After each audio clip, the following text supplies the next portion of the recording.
Welcome to Witchy Business, hosted by me, Emily. And me, Anna. This is your weekly dose of friendly business chat with a witchy flair. Through these personal and vulnerable conversations, we share our business journey with you, highlighting the links to our overall growth journey in the hopes to make you feel more supported as you share your magic.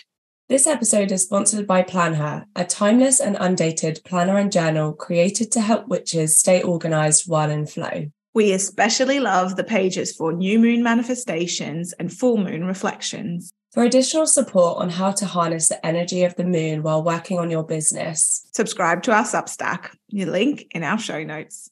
Hello and welcome to another episode of Witchy Business. If you are watching this on video on Spotify or YouTube, then you'll notice that we are together.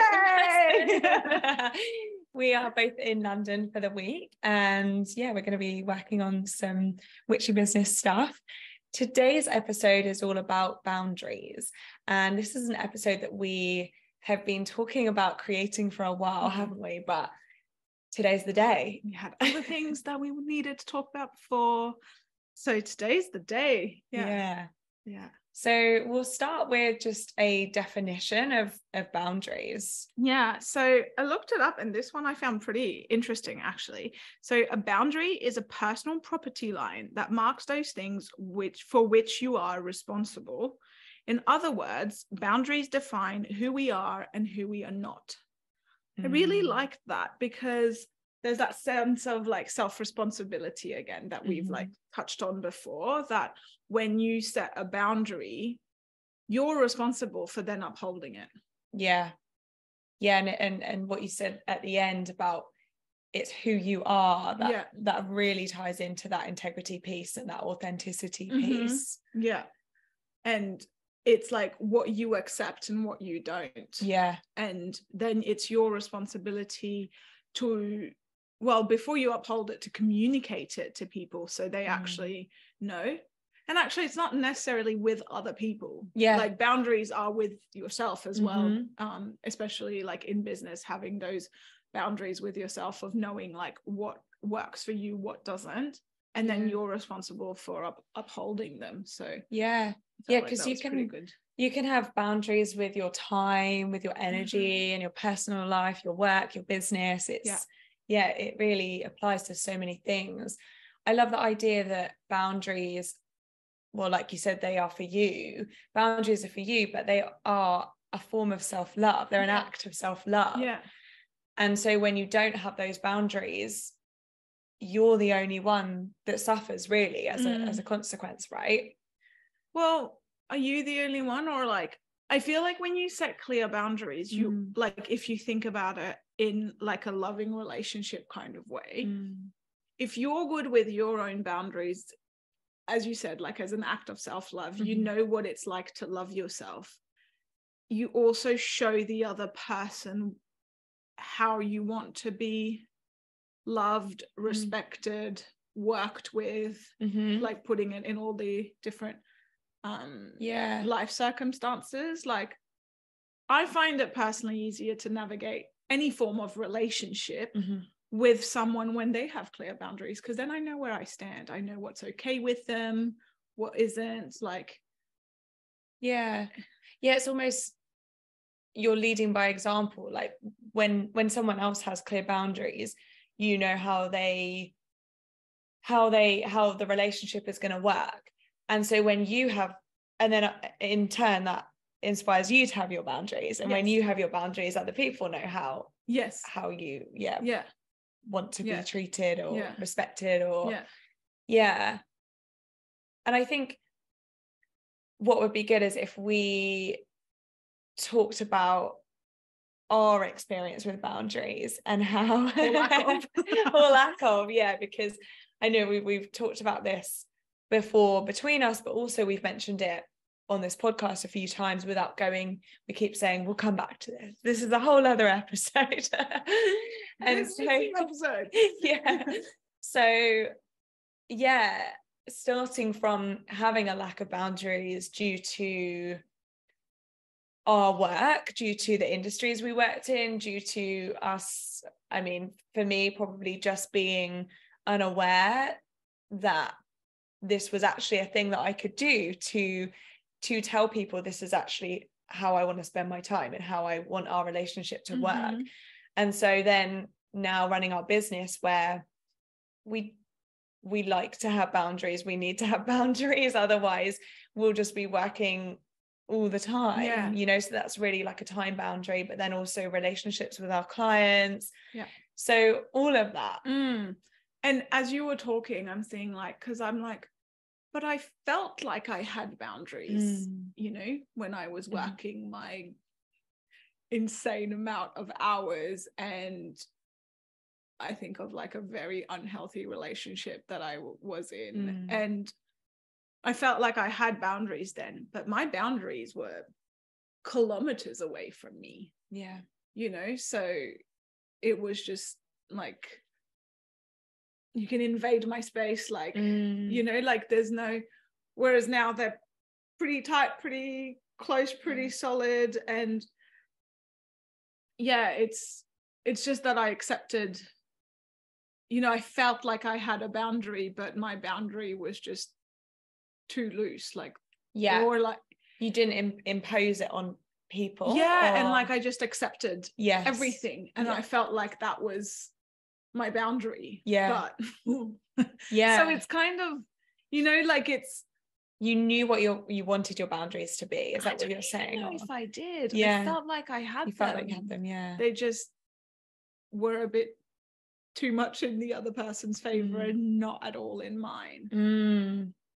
Which makes me think, because we were talking about the good girl syndrome. Which is exactly that. It's 100% like, you know, I was holding a solid boundary of like, if I've done everything that I possibly could and exerted myself to the point of burnout because I was pleasing you so much, and that's not enough for you, then you're hitting my boundary.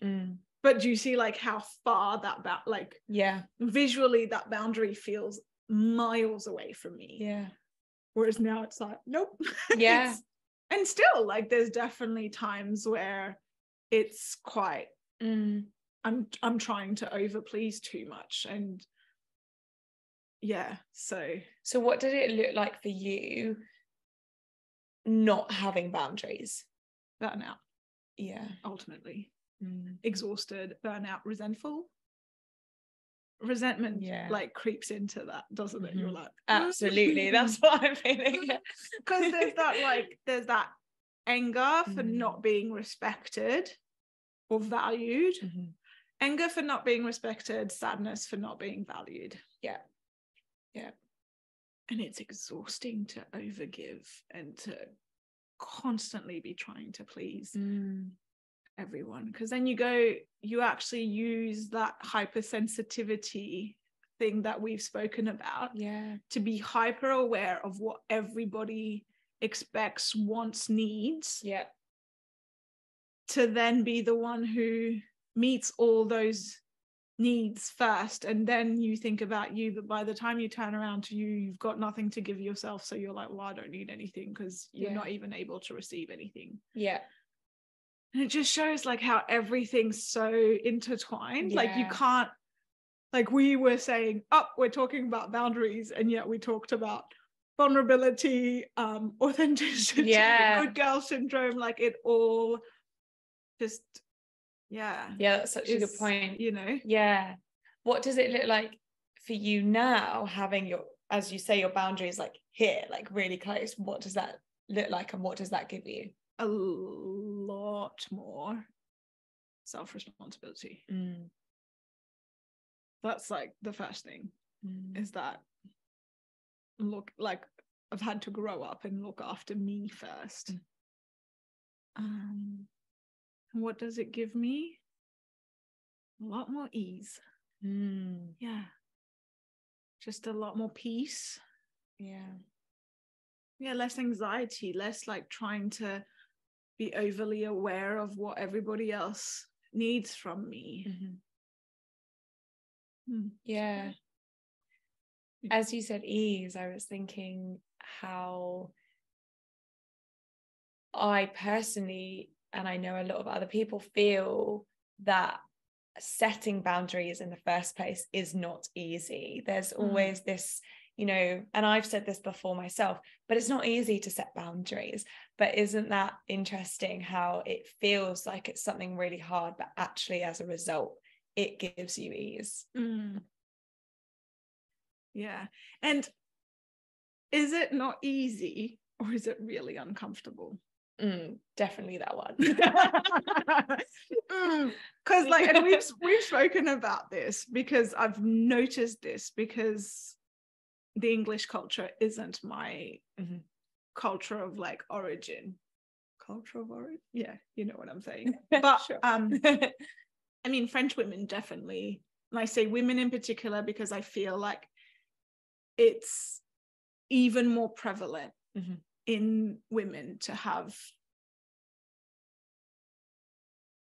less boundaries, or like boundaries that are less in their favor. Yeah. But I feel like also having this kind of conversation doesn't serve men, because they like boundaries too. Yeah.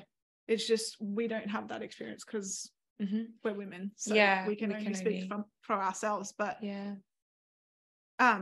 Coming back to the culture thing, it's definitely part of the British culture, specifically British, not just Anglo-Saxon, because it's prevalent in Australia, but I don't find it as strong as in the British culture of like, oh, I'm so sorry.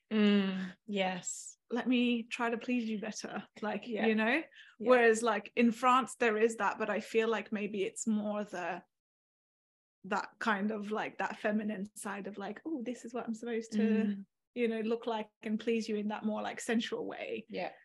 But in the British culture, it's very much like in every way, shape or form, not just with women. There's that like, you're well educated when there's less like boundaries, when you're more pleasing. So. Yeah. And also hustle culture is a lack of boundaries. Oh yeah, it? 100%. Because there's no respect for, and I say, if I'm thinking about my own experience, I didn't set the boundaries, but I was resentful that other people didn't respect my boundaries. Yes. And so, were you resentful that other people didn't respect your boundaries, or were you resentful that other people didn't set healthy boundaries for you? Both, but resentful, saying resentful that they are not respecting my boundaries, I know is, I didn't set them in the first place. So how can I expect people to respect them if I'm not going to set them? But then also is that there's an assumption that people should just know. Yes. And I think that really also ties into the Good Girl syndrome as well. But it also really, probably is part of the British culture. It's like you expect, you know, that saying like, treat people how you want to be treated. And I like to think of myself, and I always was respectful of other people's boundaries, but I felt that they weren't respectful back. But then, you know, and it's only now in hindsight when I look back on that time that I realized that that's because I, you know, when someone emails me at like 10 o'clock at night, I reply straight away.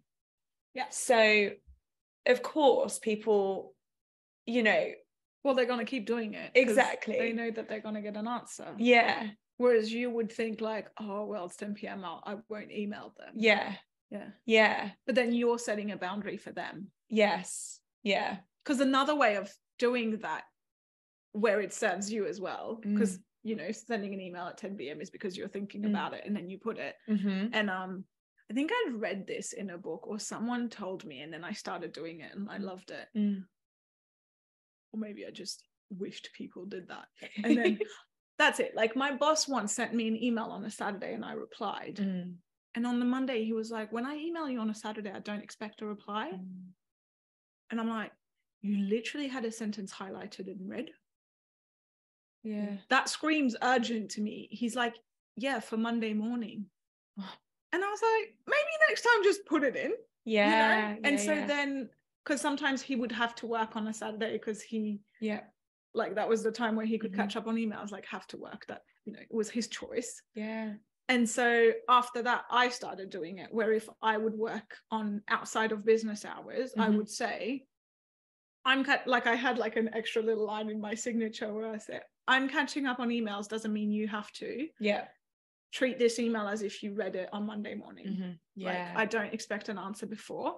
If I did need an answer like quite urgently, you know, like you send an email at 5 p.m. on a Tuesday and you're like, I need an answer before tomorrow morning. I would say like, I would follow up with a phone call, like call people. You know, like just that's such a good point. I feel like I'm overstepping the boundary here, but like that's respectful, you know, more respectful of just like, this is, and I started being like, my emails would literally have, I need this responded by this time on this day. That way, you know, it's up to you to figure out where that falls in your priority list. But you know where it falls within mine. So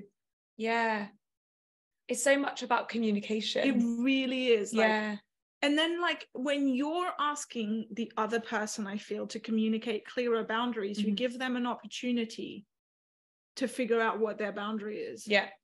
Like I would ask my boss, like, when do you need this answered by? Like, you want answers on, like, I remember sending specific emails where I'd be like, you have asked me today about this, and this. Can you please give me timelines? Because I can stay till 10 p.m. tonight and give you a vague answer for everything, or I can take the time that I need, you know, like scene will be answered by this date. If you need an answer earlier, you need to let me know. Because this is where my timeline stands. So it's I find myself now feeling, if someone emails with something, a recent example is when I was planning our wedding last year, and where I have that experience of the client management, we do understand that we do need to put things like that, like I need it by this time. But when I was planning the wedding, and people would just say things like, I'll get back to you, but when? Because I need this in writing, I need a date and a time, because or like, you know, if someone is off, for example, they're not available for the next 2 weeks because they're on holiday, just say that, because then otherwise people are going to be emailing you and calling you. I'm going to be calling you and you're not going to be answering, and then we're both going to be frustrated. And I remember in my advertising days, I had to say to a boss once, who would email at like 3 o'clock in the morning all the time. And Sunday nights, you know, when you have the fear on Sunday nights, and you can hear your work phone just like or worse, like God, it comes through your personal phone and you're like but I had to say to him, can you stop? I just was like, I understand that you need to, it's what you said, like you just want to get through some stuff and you have the time. That's when he was working best. And I just said, but just so you're aware, this is making everyone else feel really anxious, and we can't switch off, and therefore we can't then show up the next day feeling like refreshed. And then I said, there's a draft schedule, there's a scheduler button on your emails, and he just didn't know. And from then on he started scheduling his emails, and I started doing that as well, and now I really swear by it. I was going to touch on that, like automations and using tech to set better boundaries is like, use it, like I was reaching out for my phone as if I was going to show you, this is what it looks like nobody needs a tutorial here. Use the don't disturb function.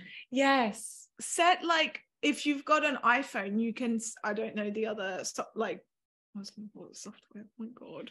Sorry, I'm a millennial. But like, you can set work mode where certain people can contact you during this time, or a family mode and only like your family can reach you during this time. I actually need to rework on that. But like, do not disturb on your phone is so needed. Yeah. And, you know, like for me, my phone goes automatically on don't disturb from 10 p.m. to 7 a.m. Mm-hmm. Do I then go on and still like check it? Very often. But, you know, the intention is there. My phone is never in my room. Like 10 p.m. it stays outside and I try to go to bed and read my book. But like there's like that. But then automations with like emails in particular, if you've got a team and stuff like that. On Outlook, you can send reminders for emails. If you need a tutorial, just but you can like, so I used to send emails being like, I need a reply by this day, this time. Yes. You will get a reminder 24 hours before. Oh, wow. That's really cool. Oh, yeah. My boundaries were very clean. You will know. And then they would get a reminder, you know, like an event, like a diary invite reminder. This. Yeah. They would get one for the email. And people would be like, how do you do this? Because your emails pop up on my screen. I know. That's so amazing, because also when you are managing a team, you don't, like, it takes so much of your time. I didn't have to think about reminding them. Yeah, because that would take up so much of your time and brain space. Like, and then on the day at the time, people who had not answered, you didn't want to be around. You know, like I was working with teams like in 3 different countries, you just need, and you need the input from so many different elements and stuff. So and that's like in a work, traditional-ish work setting, but apply that in life. You know, like send communication that is clear. And like, to me, that's an example of communicating what the boundary is, and giving other people the opportunity to do that themselves. Like, I loved it when my team would be like, I need an answer for this email at this day. Yes. And I was like, great. That's what I was going to ask. Do you enjoy it when, because then that would be managing up, and that's so important, because, you know, if you are someone who is managing lots of people, lots of projects, lots of responsibility, having the team to then have those boundaries as well, and those reminders is really, really helpful. But like in all settings, like in personal life, you know, saying like, hey, recently I sent a message to a friend and I literally just said, I saw your message, I don't have the brain space to respond, but you'll find me on social media. You know, like that thing where you're like, oh, I can't watch their stories because I have to. No, it's not the same. Like, understand that people have the capacity to completely zone out on Instagram, but don't have the capacity to reply to you. So it's just, that's such an important one. And I think where we are in a world of that instant communication, instant gratification, a lot of people do expect responses straight away, and we have to be respectful of our energy and our time. And I guess going with the saying again of treat people how you want to be treated, communication for me is so, it's like, I don't know, is it one of my values? It's up there. It's so important. And so I make a habit of saying things like that as well. Like, hey, I've seen your message, but I'll reply later. We're in a hotel room and we've just had the doorbell, but I'll be right back. Example of not setting a boundary. Input, don't disturb on the room. There we go. Real life example. What was I saying about telling people, I've seen your message. Hey, I've seen your message. I'll get back to you later. And you can do that at work as well with emails, and, you know, and for me, that's how I like to be treated. And so I like to treat people the same way. If I've sent someone an email, if someone doesn't reply, if it's going to take them 3 days to get back to you, you know, if that works within the time frame that you've got, fine. But isn't it best to know that straight away rather than be waiting for 3 days, wondering if someone's got your email or text? And I think, and coming back to automations with emails, like if you know that you don't reply to like client emails, you know, you have like 1 day a week where you reply to client emails, set an out of office on your inbox and just say, hey, this is the time frame. If something's more urgent, here's another way to contact me. You know, like you can say, if it's more urgent, send me a DM, and I'll like set the automations, like they're there for a reason. And I just feel like it just helps other people to know how to navigate your space. Yeah. And people respect you more as well. If you're currently building a business alongside your full-time job, I think this is such a great one to talk about, because you are going to be juggling a lot. And so your priority is probably your full-time job, right? Because you're getting paid there, you've got to show up there. But then your business is something that you're passionate about. And so you want to be spending all your time on it, but might not necessarily be able to. But communicating whatever your line of work is, communicating to your clients and to everyone you're working with is going to get you so far, because people... Yeah. And for you as well, like coming back to that piece of like boundaries are an act of self-love. Yeah. You don't have like that guilt in the back of your head of being like, oh, this person's like waiting for me and I just don't have, and like either you're working full time and you're creating like a side thing that you want to grow, or maybe you've got other life priorities. Like, you know, I'm thinking like if you're a mum, you've got other priorities, you've got other humans, or just you, like you don't even, if you've decided that, you know, communicating with people is something that takes a lot out of you, and your boundaries, okay, well, I do it fully 1 day a week when I sit in my favorite cafe and I've got like a nice environment. Do it in a way that allows you to relax into it as well, you know. So you're communicating to people, this is how I work, but it's not just about them, it's firstly about you, because it allows you to be like, oh yeah, I don't feel like I need to. You don't then need to start your response back to them with like, so sorry it took 3 days to get back to you. It's just like, hey, thanks for getting in touch, like, you know. See, I was about to say, thanks for waiting for me to take through. That's the good girl, you know. Yes, I was just thinking about that, because I literally sent an email like that this morning. So sorry I haven't got, sorry for the delay or something, you know, as you do. But as I was typing it, I was thinking, I don't really want to say this, but also I feel like I have to. And it is a constant. It becomes like the way you start an email isn't anymore like just hello. It's like, so sorry I took 30 minutes to get back to you. Yeah. No, I'd actually taken a few days. But you know what I mean? Like whether it's a few days, a few weeks, a few minutes, it's just like, And I feel like we're taught like to say, thanks for waiting, rather than sorry to make you wait. How about we just don't say anything? Yes, because this person probably wasn't expecting, I know they weren't expecting an immediate reply. But even if they were, even if that belongs to them. And that should have been communicated. Yes. You want to reply in 30 minutes? Absolutely, Also, phone calls exist. I know us as millennials are like allergic to phone calls that one's scheduled in. Right. But yeah.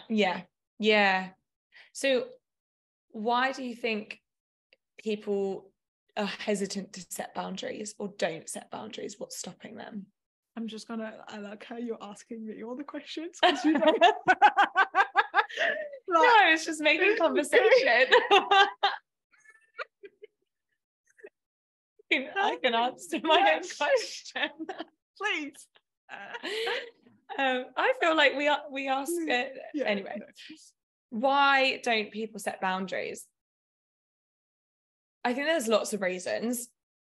One is definitely the good girl syndrome, but that really what that is, and we will actually do another episode on that because it is a big one. But within that, there's lots of beliefs and fears that if you set a boundary, people are going to think you're either not good enough, you don't like them, you know, if you don't get back to someone in time quickly, then, you know, there's all of these fears like I'm not good enough, fear of judgment, fear of failure.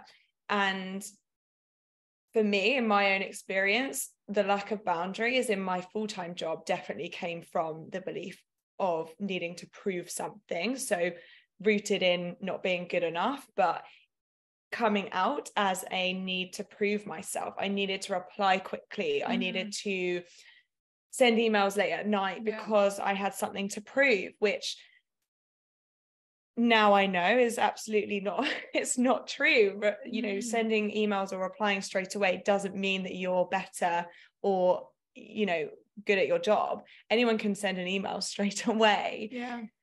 But there's a lot of fear in setting boundaries because of how the other person might perceive you. Which actually is really interesting, because I feel like the best remedy for that is a healthy boundary. Yeah. Because they'll respect you more, see you as more, possibly more professional, or things like that. Yeah, absolutely. it's I'm curious, because like I touched on it, but do you find that as you've set better boundaries with work, you've set better boundaries in your personal life, or is it separate, like for you, or is it? I think it's all linked. Yeah. I think if you're setting a boundary for a particular area of your life or for a particular reason, then that flows into all aspects of your life, right? So you might set a boundary around the time that you spend on your business, but why are you setting that boundary around your time? Is that because you want time to do other things? Is that because you want to spend more time with your family? Is it more time with yourself? And so then that then also applies in your personal life, because then you're going to be setting boundaries around the time that you spend with people, who you spend time with as well, because that also ties into energy and boundaries around your energy. So yeah, for me, it's definitely all linked. I am a really big fan of protecting my energy and my time, especially as a service provider. And, you know, as people who hold space for others, our energy is so important. We need to have that energy. So setting boundaries around that helps me serve my clients better, which ultimately helps me serve myself too, because that's my business that I can keep growing. And then it means that if I have the energy, I can show up with my family, with my friends, and it really, really, all ties in. Yeah, definitely. Yeah.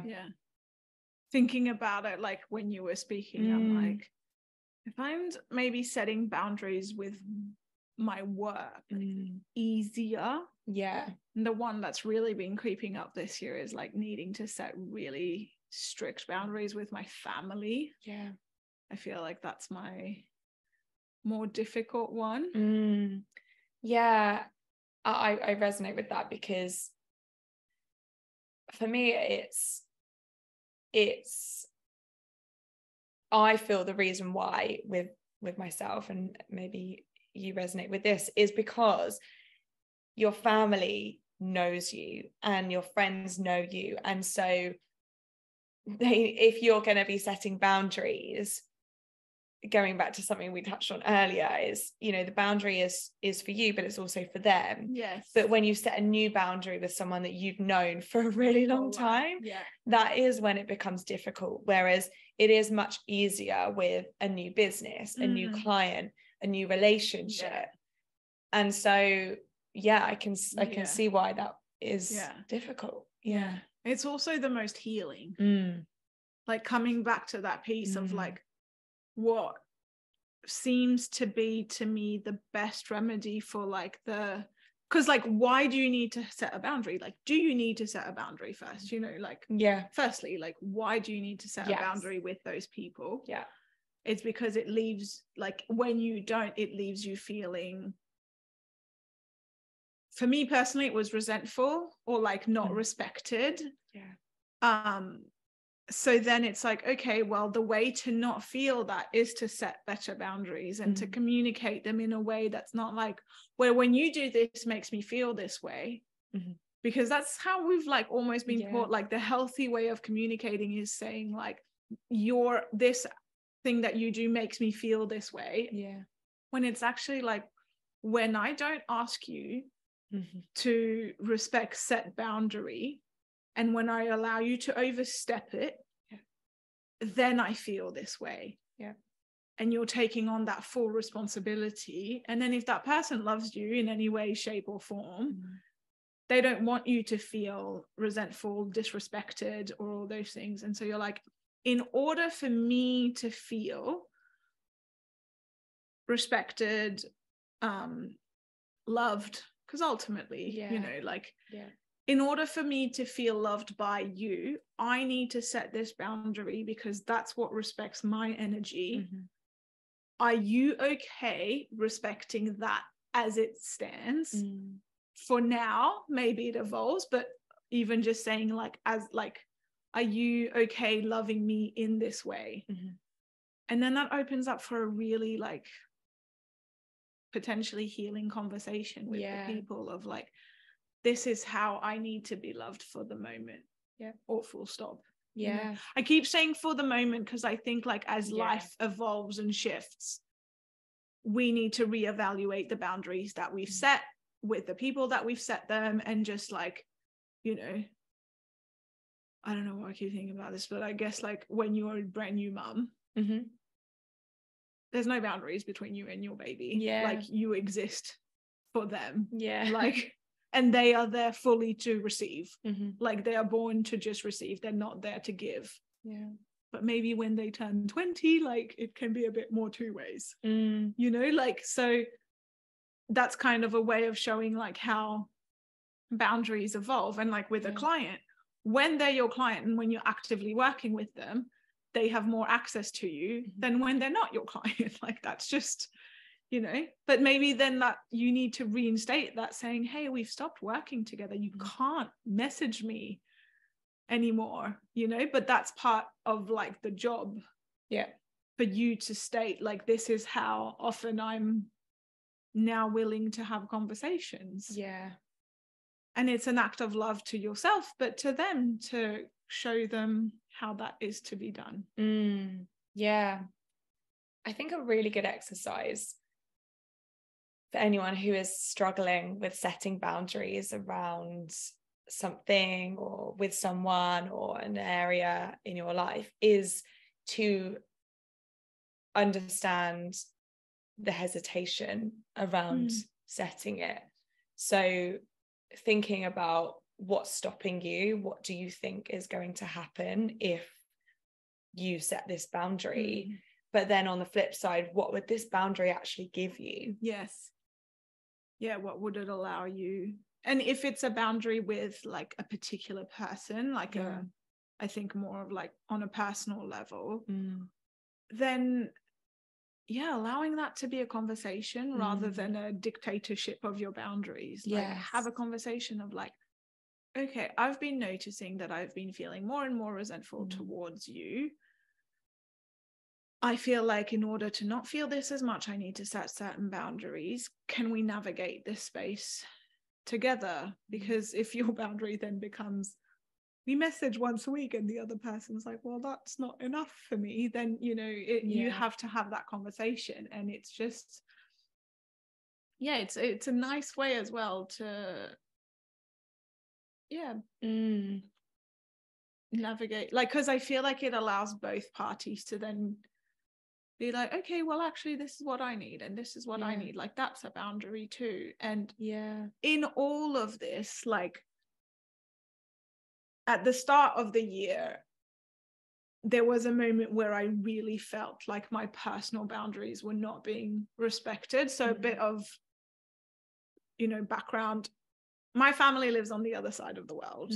Like my brother, my sister, I've got a lot of family. My stepdad, my stepmom, my dad and my mum. Like that's a lot of, you know, they're the really close circle, but there's 6 of them, plus my brother and my sister's partners. So, and because they live so far, when they come, it's not for like 3 days. It's 2 weeks, it's a month. Dad and my stepmom coming for 3 months, you know, like I'm not spending 3 months with them. And actually my dad's quite good at saying like, we're not expecting to see you as much. but I feel like that's maybe more like of a dad thing, like, and secretly he's probably the one who would be like, I'd very happily see you for the 3 months, you know. But on the other hand, like, my mum's like, I'm going for a full month, and my reaction was no, just no, like, that's too long. And it was really hard for me to say, Mum, I can only be available for you for 10 days or like 12 days. And she was like, okay. And I was like, no. And I kept like bringing it back up, being like, no, but I mean it. And she was like, I get it. You've said it's okay. And I kept being like, no, but really, are you okay? She was like, yes. I'm like, are you not offended? And she was like, no, you've made it really clear. It's all good, you know? But I was just like, oh, and I could see like it was more to do with me, because in that good girl I was like, I'm the bad daughter and I don't want to see my mom, like, how horrible am I? My mom's like, I'd rather like fully enjoy my time with you for like those 12 days than have you be pissed off at me the whole month because you're not feeling respected and not present because I'm like torn between, you know, like because I need a lot of alone time. And that was where I was getting at with sharing this, was then I had to pay attention to I don't want the thought of my family coming over to trigger the, I'm not respected thing. I'm like, no, because when I think about it, what do I want in life is to have space where I see my family all the time, and where I have, you know, like, I envision a house where I have friends come over and, you know, I love to cook and do like a big spread and have people over all the time. And then I'm like, but if what I'm feeling when that actually happens is resentment towards those people, something's not right here. So then if all that time with family and friends is so important to me, what do I need to give to myself so I can support myself, so that then becomes possible? So it's like this thing with the boundaries, where it's not just cutting people off or telling people you want less of them or more of them, or underneath it, what is there? What's actually truly important to you? And like, how do you take responsibility for that need as well, to then be able to give in those times where you do want to? Because it's what's important to you right now, but also what's important to you in the future, because what you're saying is this is what you want to create. So in order for that to happen, you need to have this boundary right now so that you can do that. So and that's what you're saying about how boundaries change as well, because then, you know, you might have different boundaries in that time. So when you set that boundary with your mum and she responded in a great way, she respected your boundary, respected you. If someone doesn't respect you or your boundary, and actually when you're saying, oh, but are you sure that's okay, and they're not, then what? I've actually never had that happen. I haven't either. Which I think goes to speak about, like, when your boundary is coming from that place of full self-love and other person love, and like, you love your clients, you love your, you know, your colleagues, like, there is a sense of love and respect there. When that's the place your boundary is coming from, it's almost like there's no space for the other person to not respect it.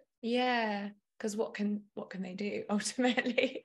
If they say, no, that doesn't work for me, like, taking it back to the example where you have a conversation, you know, maybe like, because I feel like that's when the boundaries like really set for you, and very clean, and very like, in order for me to be able to feel good and in a place where I can enjoy my time with you, I need this to happen. Like, that's quite clean. If it's like more of like this isn't working for me, I need like the boundaries to shift, I feel like before having that conversation, you've got to be super anchored and present. and very like self-nurtured. You have to have, like, before you jump into that conversation, you have to be in a place where you're not, where you're not needing anything from them. Yeah. Yes. And that's like a lot of self-responsibility, self-integrity. And so it's like, before that, you've got to make sure that you're really looking after yourself and self-nurturing and self-parenting, like all of that, like you're really full coming into that conversation. And it's almost detaching from the outcome. Yeah, I would say. And then be able to say, like, almost like, if the person's like, well, that doesn't work for me, asking, okay, but are you willing to give that much as well? Are you is that truly sustainable for you? I don't want to give too many like questions and pointers as well, because it's got to happen in the moment, and it with like from that grounded place. But to answer your question, it's never happened to me that someone hasn't. When I come from that place of love for myself and for them, my experience is that the boundary is respected. At least it's agreed to. And then it's up to me to point it out when it is not respected.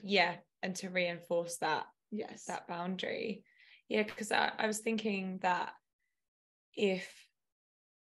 when you're setting boundaries with another person, whether that's in your business or in your personal life or work, then if the reason for not setting the boundary is that you're worried that the other person is going to be offended, or they're not going to like you anymore, or all of these fears, when you said setting a boundary is not, well, it's not cutting, you don't need to cut someone out. You can just try setting a boundary, and I think then if you are grounded in that, and that no one can argue if you're setting a boundary and if you have that conversation. But then if they still don't respect that boundary, and if they keep disrespecting your boundary, even though you keep reinforcing it, then that's a separate conversation, isn't it? And also, like, what comes to mind is like, check yourself when people are setting boundaries with you. Because sometimes it's like, oh okay, I overstepped here. But it does make me respect people more. Me too. Me too. And I had a friend recently who was like, I'm no longer doing this. Like, she was very clear. And my first reaction was like, okay, this is a little bit uncomfortable, because it's not who I know her to be. And then I was just like, you know what? Congratulations. Like, well done. Because this feels uncomfortable for me to receive, would have been really uncomfortable for her to say. And so I was like, well done. Like, thanks for showing me where I stand. Not in a like passive aggressive way of like, oh, thanks for telling me, like okay, cool, thanks for telling me like what I can go to you for or not. You know, and then it benefits both of you, and and I feel like this goes into, it's specifically important for people like you and I who are coaches, or for mentors, or people who work with people on an individual basis like that, because then you have friends who will ask you things, and you and I do this really well of like, who do you want to, firstly, do you want an answer when you're telling me something, or do you just want me to listen? And if you want an answer, do you want an answer from your friend, or do you want an answer from your coach? And do you want a question, or do you want an idea? Like, what do you want from me in this space? Because I'm not available to coach my friends. No, like, that's just not there. No, because that's energy. It's your energy, and it's not in integrity with with my work to coach people that I know. No. Yeah. So yeah, it's really important. Yeah. Well, let us know what came up for you as we were. Yeah. Because I feel like we could carry on, but we could pause too. Yeah, I feel like this is a good place to say. And so let us know, what came up for you and what you have recently set boundaries around, or what you'd like to set boundaries around. We'd love to know. Yeah. And we'll see you next week. Another episode. Thanks for watching, listening, joining us. I'll see you soon. Thank you for tuning in to your weekly dose of witchy business. If you love us as much as we love us, please leave a 5-star review to help us spread the magic. Thank you again to our sponsor, Plan Her. Please support them the way they support us. And don't forget to follow the link in the show notes to sign up to our Substack. You can also watch us on YouTube. It's @Witchy Business. And you can also follow us on Instagram @WeAreWitchyBusiness.